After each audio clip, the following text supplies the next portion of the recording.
美国为首的西方列强，为什么后来把中国的庚子赔款退回来了呢？1900年，八国联军进了北京城，次年无力抗争的清政府被迫同列强签订了丧权辱国的辛丑条约。按照条约规定，行政府要赔偿俄、德、法、英、美、日、澳等侵华八国，以及比和西普、瑞典、挪威6个所谓的受害国，共计4.5亿两白银。由于清政府无力一次性支付如此巨额赔款，列强允许清政府分39年还清，连本带息一共是9.8亿两。因为八国联军侵华时间是1900年，属于庚子年，因此这笔赔款被称为庚子赔款。最终9.8亿的庚子赔款，清政府以及接下来的民国政府实际支付了5亿7600多万，这也是一个相当恐怖的数字了。那么以美国为首的西方列强，为什么后来又把中国的庚子赔款的一部分给退回来了呢？当时的美国虽然经济发展程度已经追上，甚至超过了欧洲的老牌列强，但是因为美国远在大洋彼岸，一直被欧洲列强所孤立，国际地位也并不高。当时俄国占领我国东北，德国占领了胶州湾，日本占领了台湾和澎湖列岛，英国占香港和九龙。美国在列强瓜分中国史来得比较晚，而且美国刚和西班牙打了一仗，国内人民反对战争，美国刚抢了西班牙殖民地菲律宾和古巴，他再想大量往中国派兵，这不现实。美国人想借着退还部分庚子赔款，让中国派遣大量留学生赴美，让他们接受美式教育，接受美式思想，以同化他们。当这批人学成之后，如果留在美国，属于宝贵的人力资源，如果这批人要返回中国，也能替美国在中国摇旗呐喊，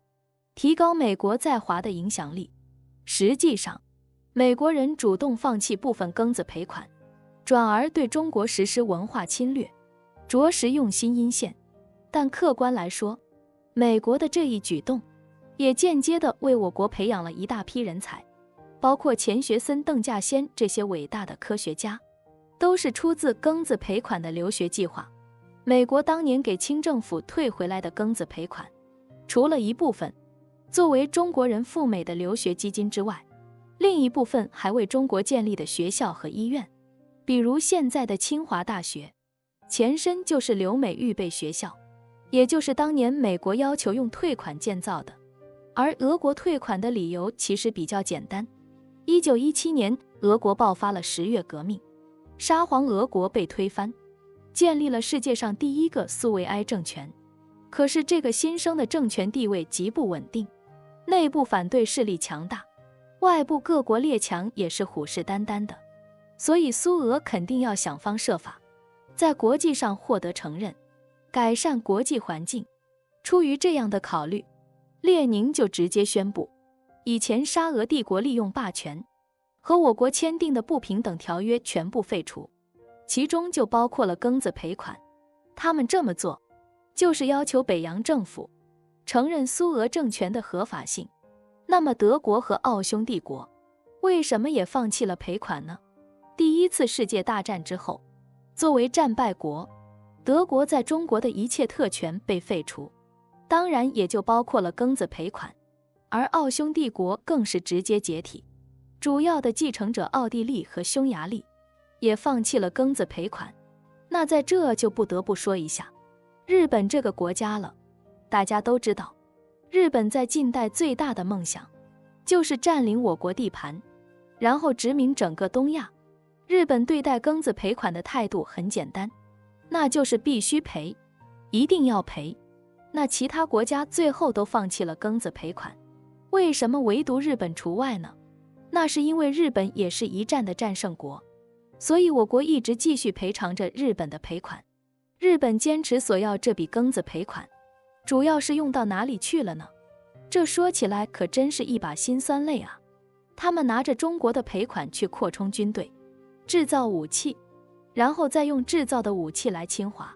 掠夺更多的资源。可能有人会问，那这笔钱一直赔到哪一年呢？说出来很多人也许根本就不敢相信。对于日本的赔款，历经了清政府、北洋政府、南京国民政府，